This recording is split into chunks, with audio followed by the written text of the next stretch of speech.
Welcome back to my channel, mother suckers. Hey, Tyler Perry is back at it again, shaking the table with his latest film, Straw. Now, there's a lot of controversy surrounding this film, but let me be the first to say, unpopular opinion, I love this movie.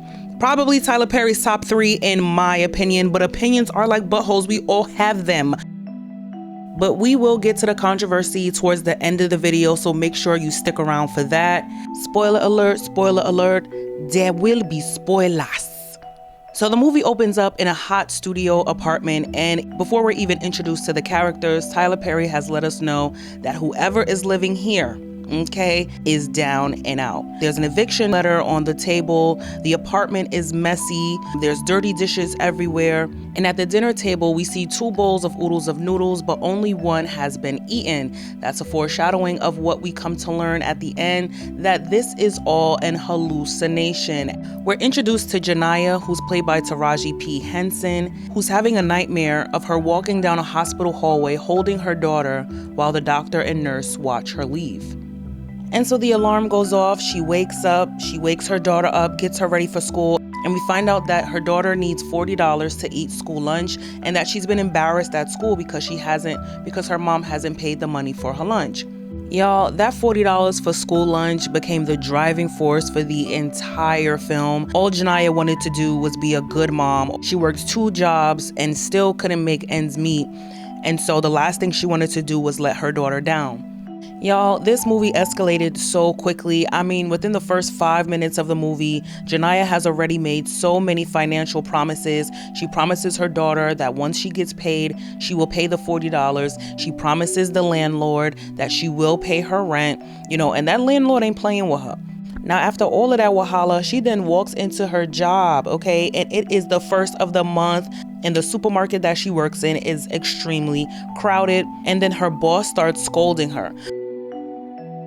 So her boss is rushing her to the register saying, come on, we got customers out there. Let's go. And she's running, and she seems scared. And I'm just like, you know what? For someone who's a mom, she plays a very childlike role, right? There's always someone scolding her. There's always someone telling her what she gotta do or there will be consequences. There's always someone yelling at her and rushing her.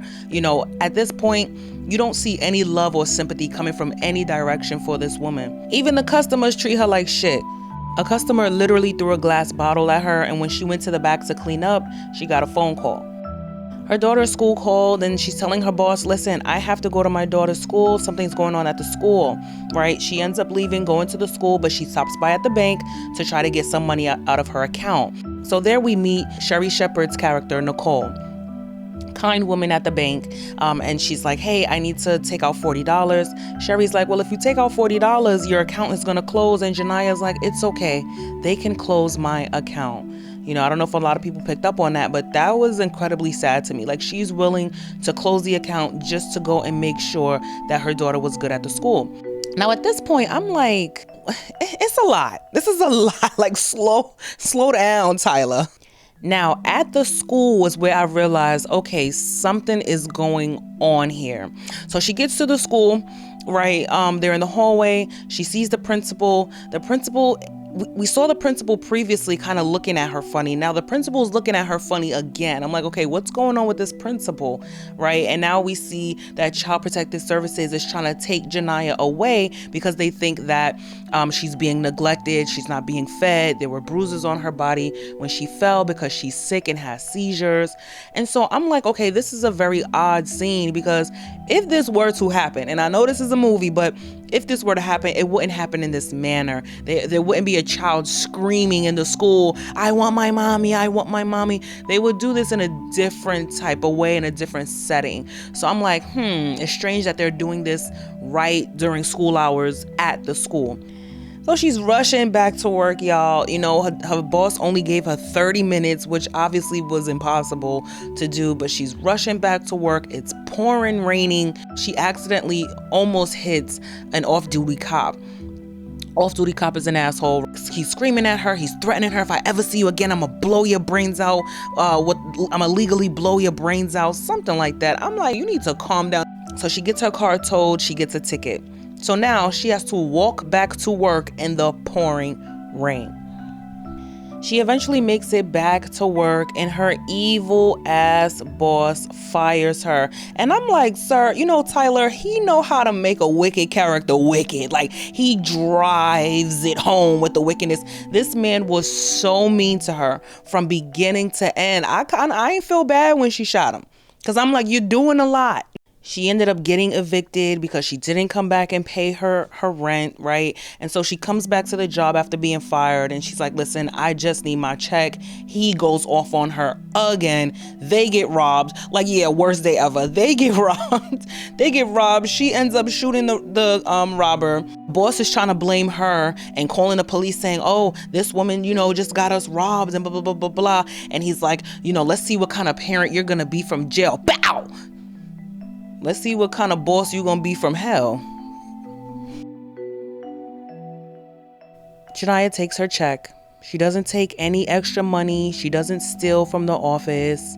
She takes her $500 check and goes to the bank so that she can cash her check, so that she can give her daughter the $40, so she can pay her rent, and then she can pay to get her car back, pay her tickets. This is where the majority of the movie takes place, at Benevolent Bank.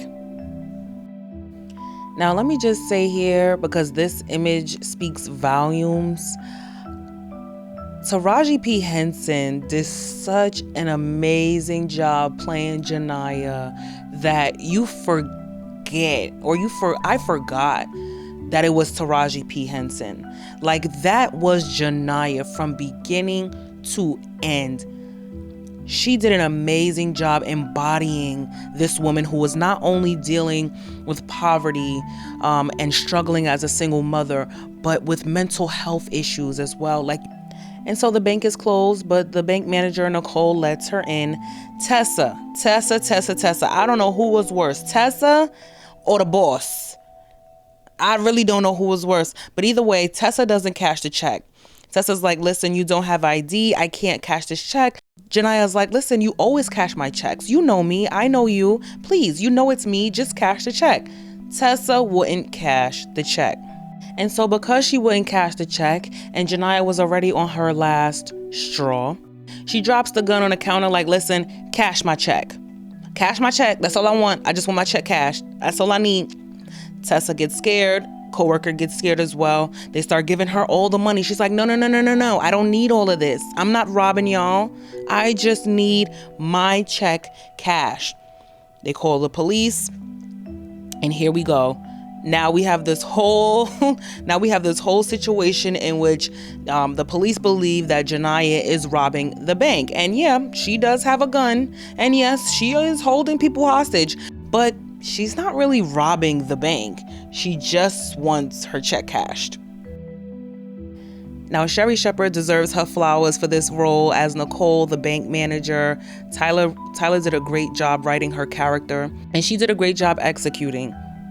I love that she was always kind and empathetic to Janiah throughout the movie, even though she was successful, she was a wife, and she had a career for herself. She never looked down at Janiah. She always empathized with her.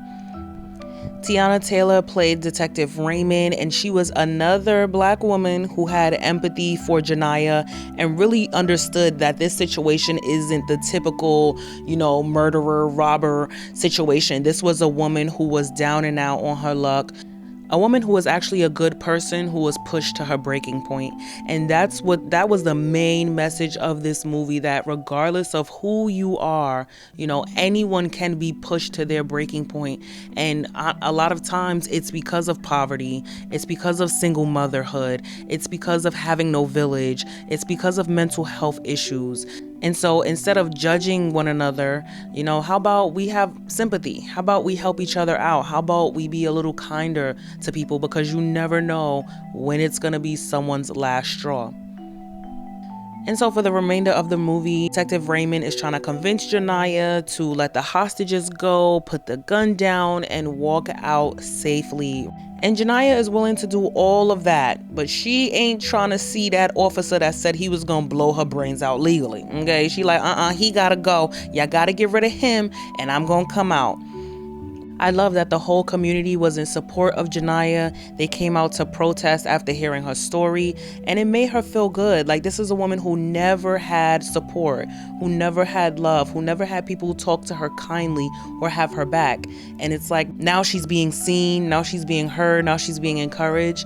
And you see little moments where, you know, she smiles a little bit like, damn, like, this is for me. One of the hostages said probably the most important line of the whole movie. She said, people don't know how expensive it is to be poor. And it's so true, because having nothing can cause you to lose everything.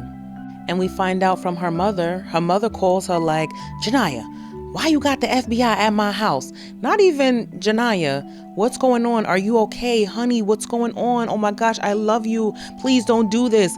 Janiah, why you got the FBI at my house? And I'm like, oh, that's how you talk to your daughter that just lost her? And we find out in that moment that Janiah has been hallucinating this whole movie, and that her daughter, Aria, had actually died the night before.